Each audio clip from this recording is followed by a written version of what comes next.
The ballroom at Rothmere Park was lit by 200 candles, and every one of them was wrong. Honora Calloway had ordered them herself, had written the quantity in her own hand, had checked the delivery against the invoice, had climbed the ladder herself when the footman placed the last tier crooked. And now they illuminated a room in which she did not belong, casting gold across her sister's throat and her sister's gown, and the Duke of Rothmere's profile as he stood beside Arabella, with the careful stillness of a man performing an obligation. Lady Wexford, the Duke's aunt, moved through the crowd with the deliberate ease of a woman who had arranged many rooms and many people within them. And when she reached the center of the floor and raised one gloved hand for silence, Honora felt the shift in the air before the woman had spoken a word. Lady Wexford smiled at the assembled company, at the aldermen and the county families and the 3 London guests who had made the journey. And then she turned her eyes to where Honora stood at the edge of the candlelight, and she said her name. "Miss Calloway," Lady Wexford said, projecting the words with the precision of a woman who had never needed to raise her voice to fill a room. "We owe this evening entirely to you. The flowers, the menu, the musicians, even the gown Miss Arabella wears tonight, chosen and commissioned by your hand. Without your industry, there would have been nothing to celebrate." She paused, letting the compliment settle. "We are grateful." The applause was polite. It lasted exactly as long as courtesy required.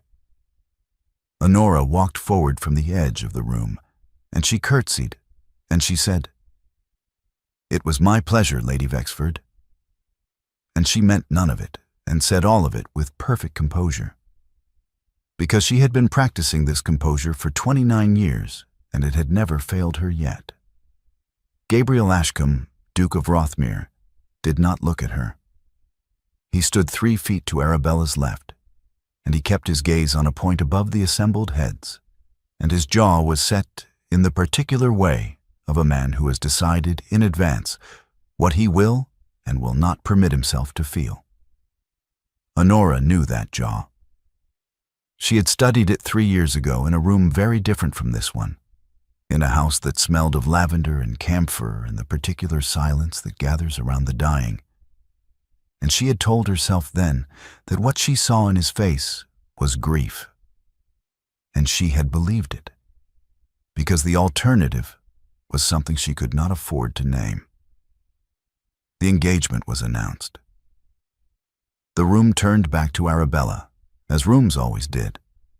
Arabella, who was 24 and luminous, and had been raised for precisely this purpose, the way a prize rose is trained from the cutting.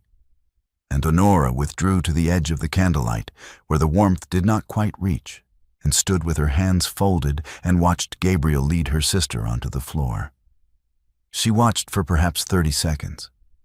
Then she turned and found the door to the corridor, and she walked through it.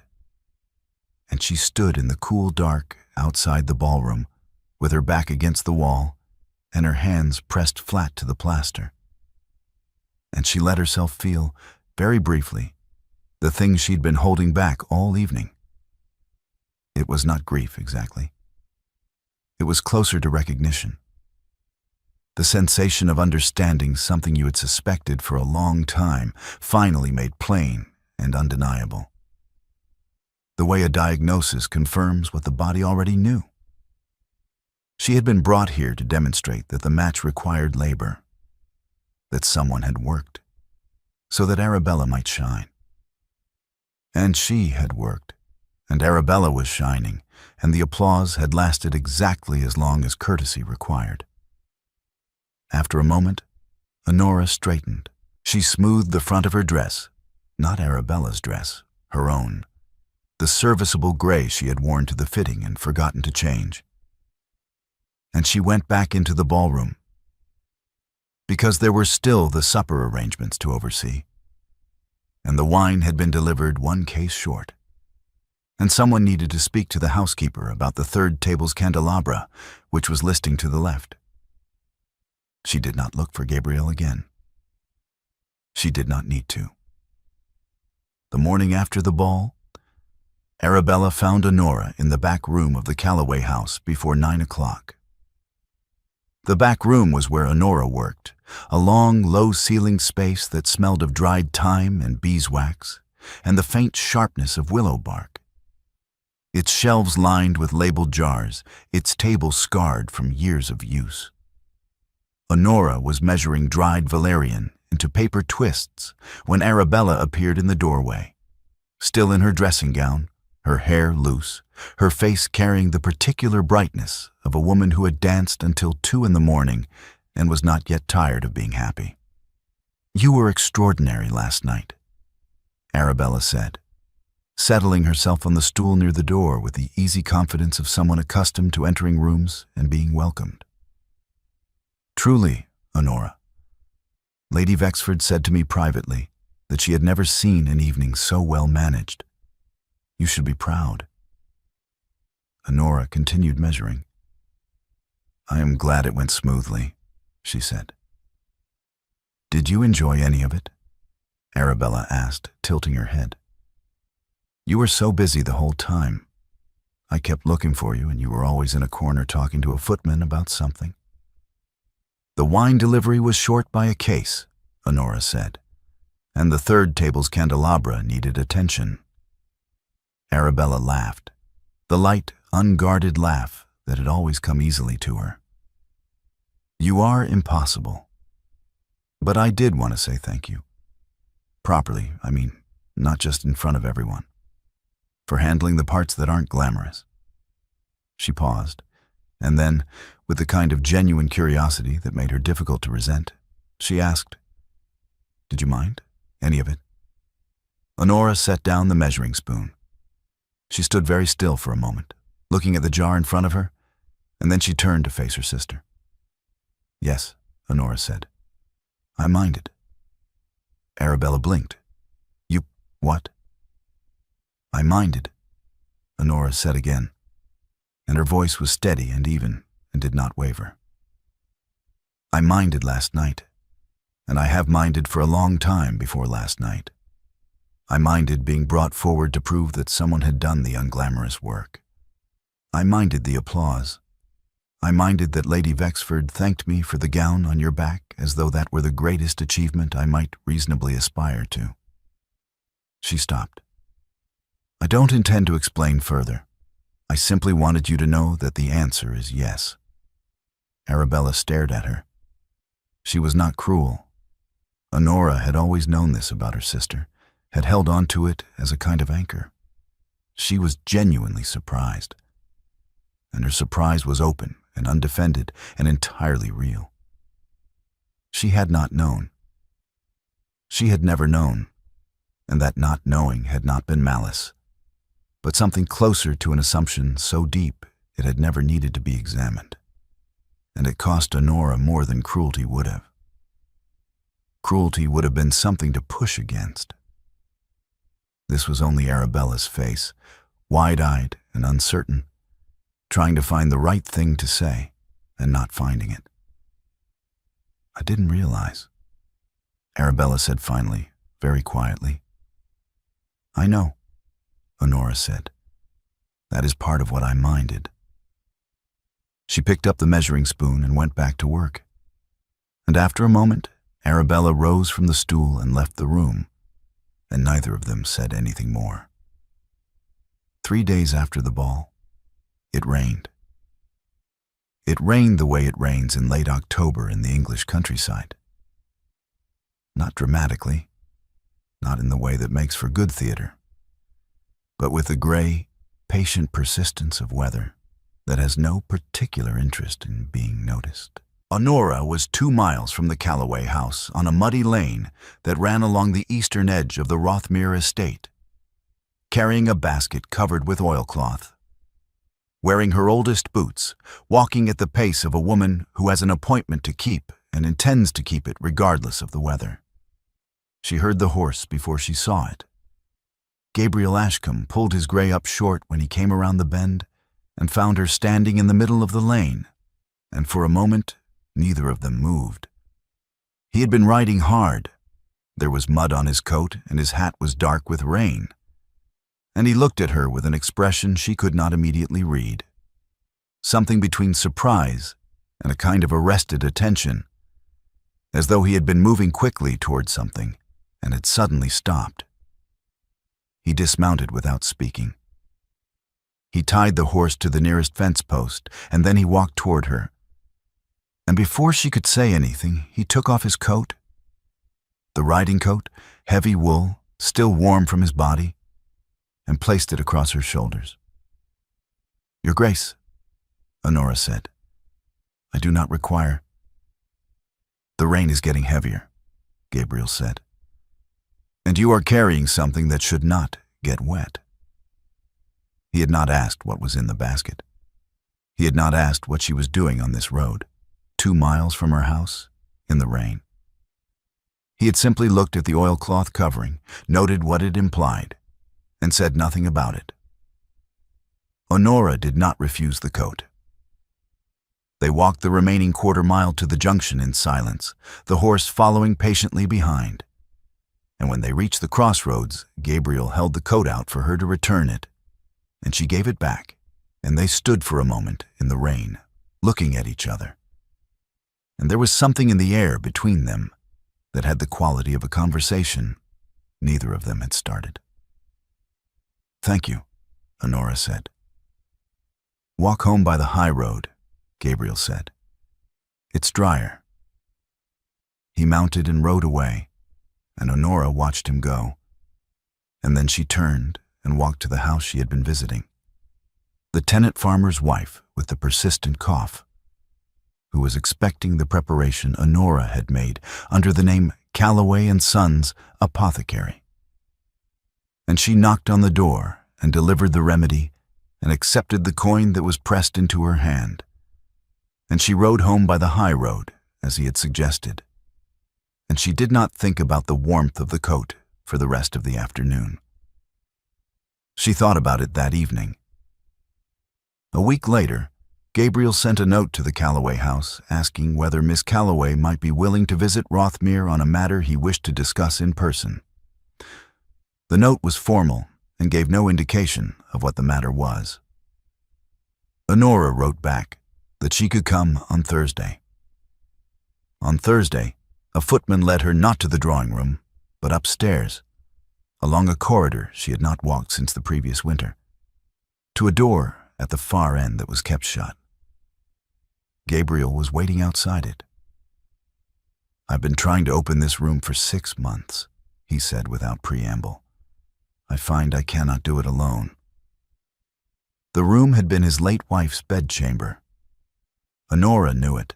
She had been in it many times in the final weeks of the Duchess's illness, had sat beside the bed in the low chair near the window, had held the Duchess's hand and talked about small things, about the garden and the weather and the birds that came to the sill in the morning, because the Duchess had said she did not want to talk about dying, and Honora had respected that completely. Gabriel opened the door. The room was unchanged. The curtains were drawn, and the air had the particular stillness of a space that has been sealed rather than merely closed. And there was a faint ghost of lavender from the sachets Honora herself had placed in the drawers 3 years ago. Gabriel stood in the doorway and did not go in. Honora walked past him, went to the nearest window, and drew the curtain back. Gray October light came in. She heard him cross the room behind her. She turned. He took her hand, not tentatively, deliberately, the way a man takes hold of something he has made a decision about. And he held it, and he said, "Why did you stay with her?" At the end. "You had no obligation. She was not your family." Honora looked at their joined hands and then at his face. "She asked me not to leave," she said, "so I stayed." "She asked many people," Gabriel said. "Most of them found reasons." "I did not have reasons," Honora said.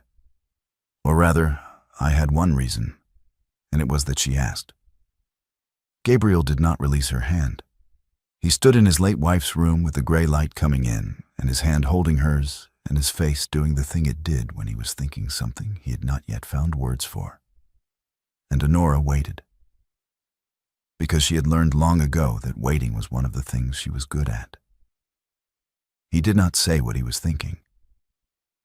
He released her hand, eventually, and they stood together for a while in the light. And then they left the room, and he closed the door behind them, and neither of them spoke again until they were back in the corridor, and the distance between them had returned to something socially acceptable. "Thank you," Gabriel said, "for coming." "Of course," Honora said, and she meant it. Lady Vexford came to Rothmere Park on a Tuesday and stayed for 3 days, and during those 3 days she made her position clear.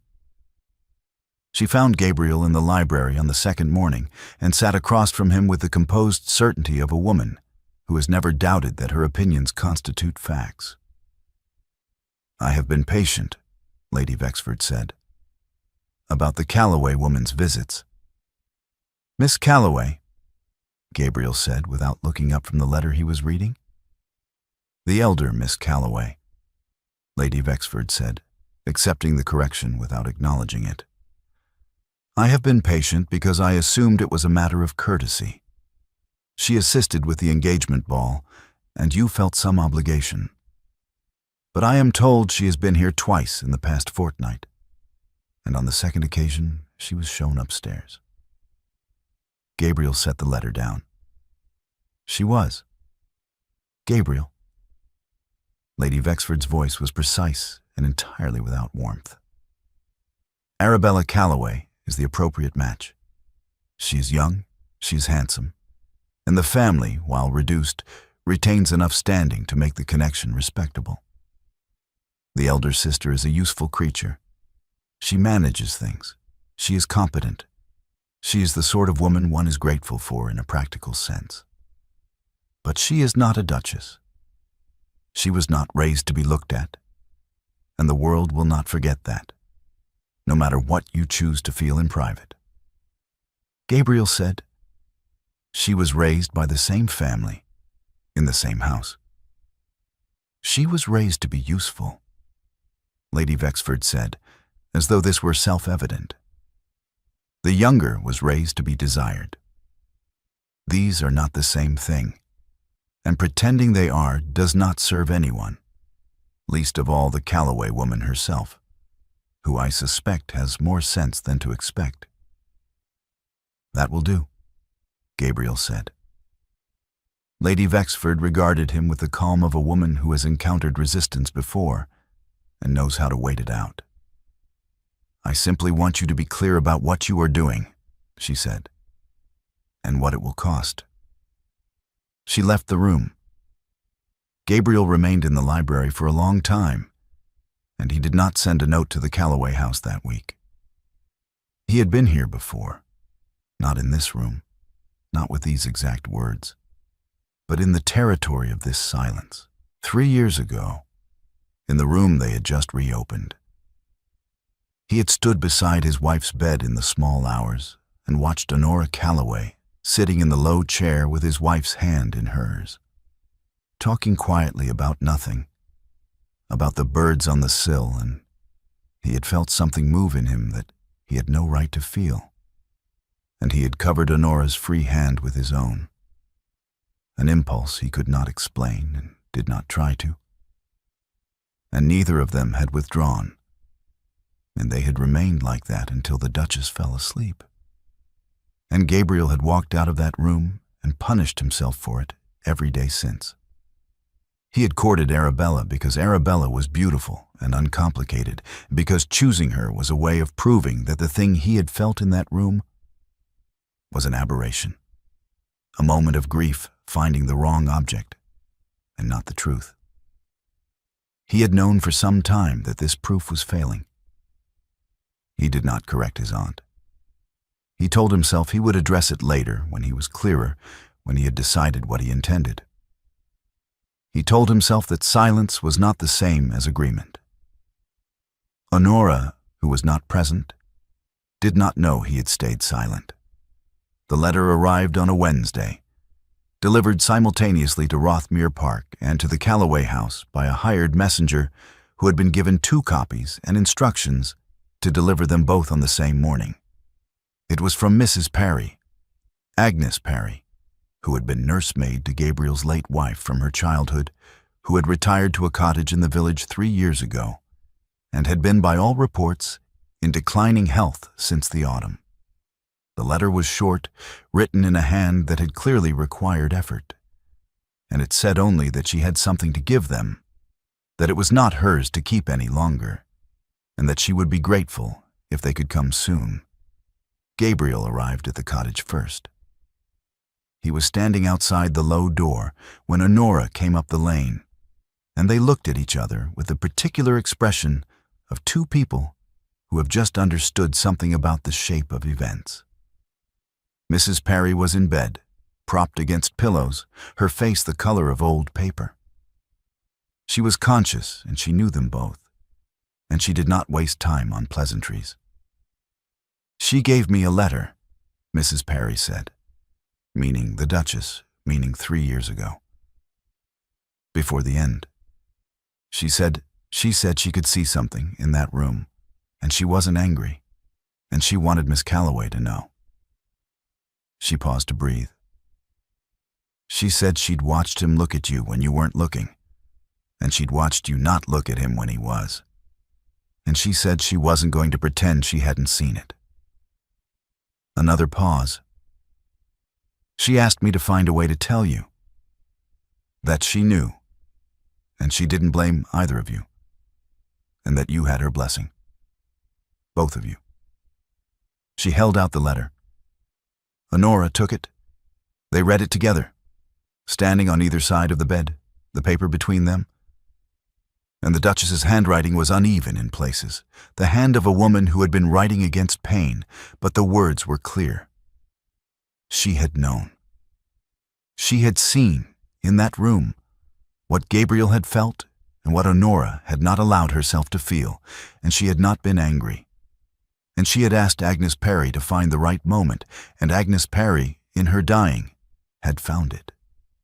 Mrs. Parry died before either of them spoke. It was a quiet death. Her breathing changed, and then it stopped, and the room went very still. And outside the window, a sparrow landed on the garden wall and looked in and flew away. Honora folded the letter carefully. She set it on the bed beside Mrs. Parry's hand, and she stood looking at it. And she was aware that Gabriel had moved around the end of the bed and was standing close to her. And she was aware that his hand had found hers in the same space between them where their hands had met before. This time, after a long moment, she withdrew hers. Not because she didn't want to hold it, but because she was looking at the letter, at the Duchess's uneven handwriting, at the words that meant Gabriel had spent 3 years punishing himself for something that had never needed to be punished. And she was trying to understand what to do with the fact that the guilt had been unnecessary, and she could not yet hold both things at once. "I need to think," she said. Gabriel said, "I know." They arranged for Mrs. Parry to be attended to, and they left the cottage separately, and Honora walked home in the autumn afternoon with the letter's words moving through her like a current she had not expected and could not quite navigate. Lady Vexford chose a Tuesday for the gathering at Rothmere Park, a moderate-sized social occasion, county families and a few neighbors, the kind of afternoon that did not require formal invitations, but carried the weight of witness conversation. Honora had been invited because Gabriel had included her name on the list, and she had come because declining would have required an explanation she did not wish to give. She stood near the window with a cup of tea she was not drinking, talking to the wife of the local magistrate about the autumn planting, when Lady Vexford's voice crossed the room with the clean efficiency of a well-aimed stone. "I wonder," Lady Vexford said, addressing no one in particular and therefore everyone, whether those of us who have relied upon the Calloway remedies this season are aware that we have been purchasing them commercially, under the name Calloway and Sons, as a trade. The room adjusted. Conversations did not stop. They thinned, became permeable, turned their attention toward the center without appearing to do so. "I raise it," Lady Vexford continued, "only because there is a question of propriety. A woman of Miss Calloway's family selling remedies from a back room, conducting trade under a tradesman's name, is perhaps a matter the county ought to be informed about. I would not want anyone to feel they had been misled about the nature of the arrangement." The implication was unmistakable. A woman who sold things was not a gentlewoman. A woman who conducted trade under a false name was something worse. Something calculating. Something that did not belong in a room like this. Honora set her teacup down. She did not speak. She was composing herself. She could feel the heat in her face and the particular quality of stillness that came before she said something she could not take back. When the magistrate's wife spoke first. "I was not misled," Mrs. Hartley said, to the room rather than to Lady Vexford. "My son had a lung fever in February. Miss Calloway brought the preparation herself, in the snow, and she did not charge me for it. I knew perfectly well where it came from." There was a brief silence. Then the farmer from the western edge of the estate said, from his position near the door, "She brought my wife through her confinement last spring. Doctor was 3 hours away. I don't care what name's on the jar." One by one, without coordination, without the sense that they had planned it, because they had not. The people in the room who had received Honora's remedies said so. The blacksmith's daughter, the schoolmaster's wife, the elderly widow who lived in the lane behind the church and who had been managing a complicated chest complaint for 2 years with preparations Honora had modified 3 times to get right. The room did not turn against Lady Vexford.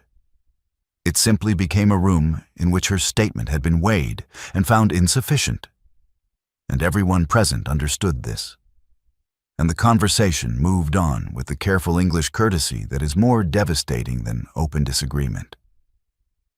Honora registered all of it. She also registered Gabriel, who was standing at the far end of the room and who said nothing. He did not refute his aunt. He did not speak Honora's name. He stood with his hands behind his back and his face composed. And he let the tenants and neighbors do what he had not done. And Honora watched him do it.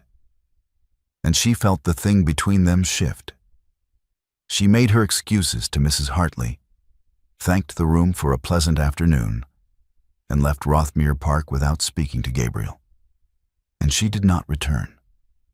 Gabriel ended the courtship of Arabella Calloway on a Thursday morning in the Calloway family's drawing room, with only Mrs. Calloway present as propriety required. He did it honestly, which was the only way he knew how to do difficult things.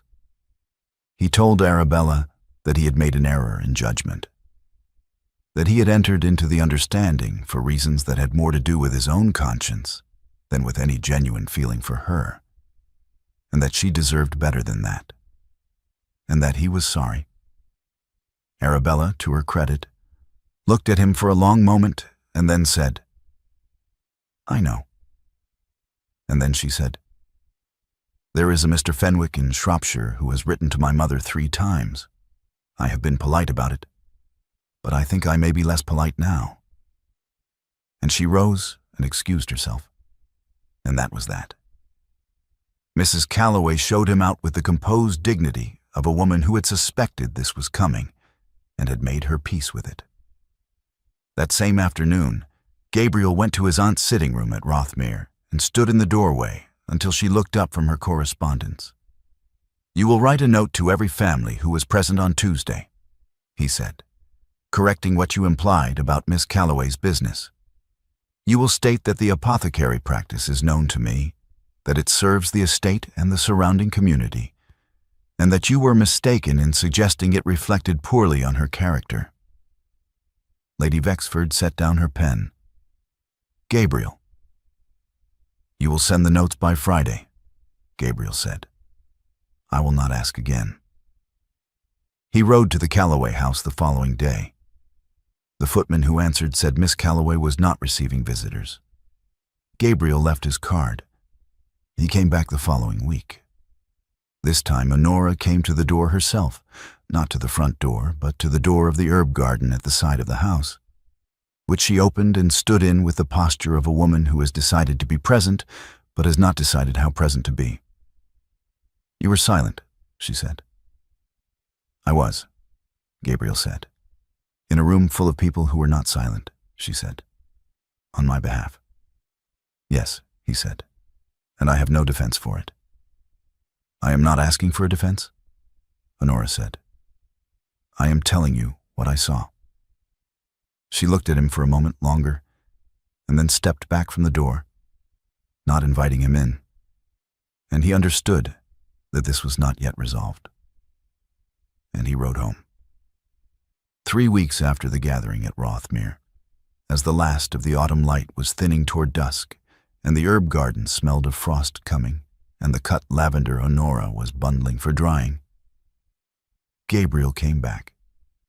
He came through the gate without knocking. It was unlatched. And Honora turned from the lavender and opened her mouth, and he kissed her before she could speak. It was not a tentative kiss. It was the kiss of a man who has run out of approaches that preserve his dignity and has decided that honesty is the only thing left. His hands came up to her face, and she did not pull away. And for a long moment, the herb garden was very quiet, except for the distant sound of the house and the wind in the bare apple trees. When he lifted his head, Honora looked at him. A kiss, she said, is not the same as an explanation. No, Gabriel said. It is not. Then come back when you have one, she said. And she turned back to the lavender, and Gabriel stood in the herb garden for a moment with his hat in his hands. And then he left. Arabella Calloway married Mr. Edmund Fenwick of Shropshire in the following October, and by a combination of family arrangement and the Fenwick family's long connection to the Rothmere estate. The wedding celebration was held at Rothmere Park. The same ballroom, the same candlelight, the same 200 candles, because Honora had again been the one to arrange the order, this time for her sister's happiness rather than anyone else's agenda. And she had done it willingly. She stood near the same edge of the room where she had stood a year ago, watching Arabella dance with her new husband. And she was thinking, with some detachment and a faint, private satisfaction, that Arabella looked genuinely happy, which was more than she had looked during the engagement to Gabriel, when the toasts began. The first toast was from Mr. Fenwick's brother. The second was from Mrs. Calloway, who cried and made everyone in the room cry with her. The third toast was being raised by the local magistrate when Gabriel stood up. The room noticed immediately. A duke standing at a wedding toast does not go unobserved. "Forgive me," Gabriel said, and his voice carried to every corner of the room with the particular quality of a man who has decided to stop being careful. "I have something to say that is not about the bride and groom, and I ask their indulgence for it." Arabella, from her position at the head table, looked at Gabriel, and then at Honora, and she set down her glass with the expression of a woman who has been waiting for this scene and is glad it has arrived. "A year ago," Gabriel said, "in this room, a woman was brought forward and thanked, publicly, in front of everyone here, for organizing this estate, this ballroom, the flowers and the menu and the music. The applause was polite. It lasted no longer than obligation demanded. And then the room turned away from her, because she was useful, and the room had decided that useful was the ceiling of what she was. The room was absolutely silent. 3 years ago, Gabriel continued. My wife was dying. She spent her final weeks attended by a woman who came every day, without obligation, without payment, and sat with her and talked about small things, about birds and gardens and the weather. Because my wife had asked not to be left alone, and this woman did not leave. He paused. I was in that room. I watched her. And I understood something in that room that I have spent 3 years punishing myself for understanding, because the timing of it seemed to me unforgivable. He turned his head and found Honora in the crowd.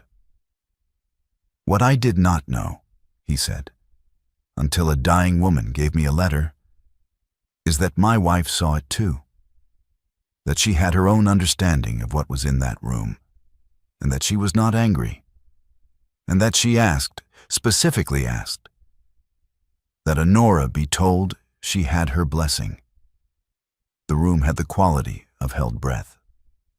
I have spent 3 years, Gabriel said, conducting myself as though I were not worthy of the woman who sat with my wife at the end. I have been evasive, and I have been silent at moments when I should have spoken.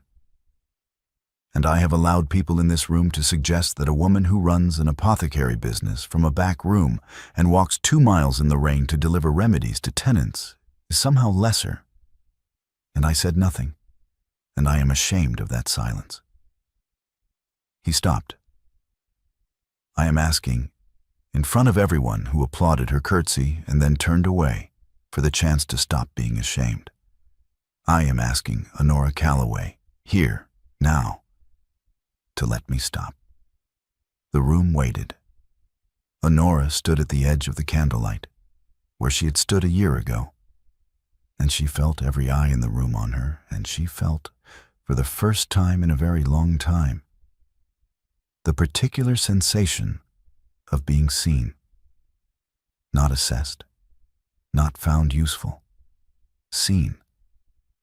She stood. She crossed the room. The crowd parted for her, not dramatically, not in the way of theater, but with the natural movement of people who understand that something real is happening and want to be on the right side of it. She walked to where Gabriel stood, and she stopped in front of him, and she looked at him for a moment with a composure she had spent 29 years perfecting. And then she set it down. I will, she said, clearly enough to be heard by every person in the room. On one condition. Name it, Gabriel said. You never again make a decision about my life from a distance, she said. Not from guilt, not from shame, not from what your aunt considers appropriate.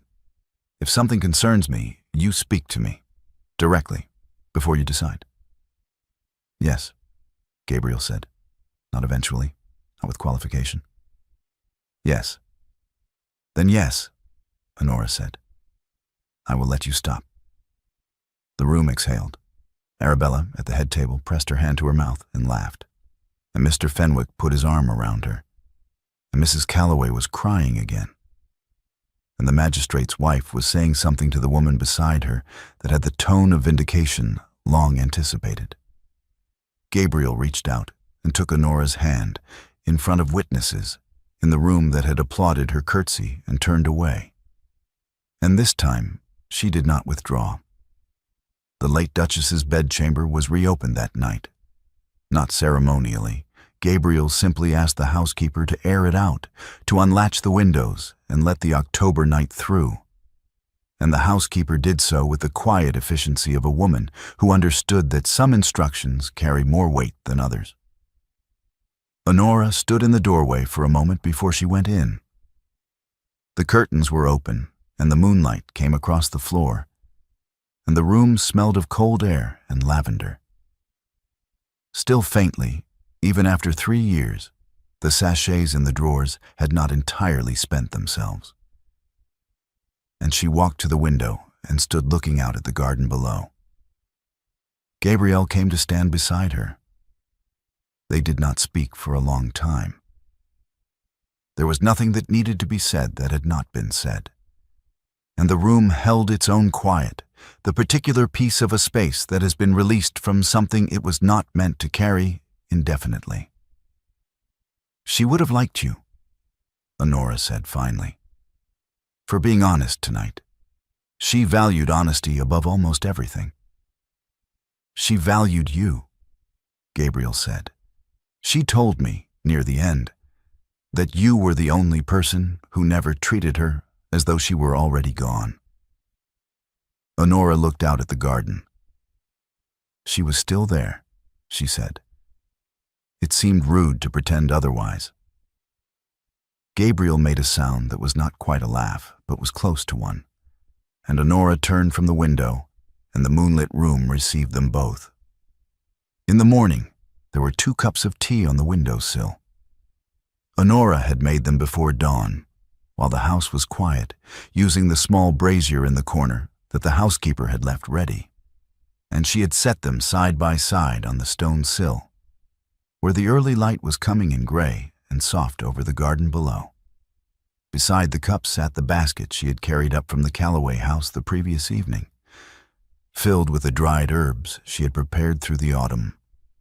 Chamomile and valerian and the last of the season's lavender, bundled in paper and tied with string, their smell clean and particular and alive. In a jar on the sill, where no flowers had stood for 3 years, stood a spray of late roses from the Calloway garden, the small dark ones that bloomed stubbornly into November, that Honora had cut before she left and wrapped in damp cloth and carried in her basket alongside the remedies because she had thought the room might want them. The window was unlatched. A sparrow landed on the sill, looked at the roses with the frank assessment of a creature that has no interest in sentiment, and flew away. Gabriel reached past Honora and picked up the nearer cup of tea. He handed it to her. She took it. They stood together in the open window with the morning coming in, and the garden below was bare and frost-touched and entirely itself, and the room behind them was warm.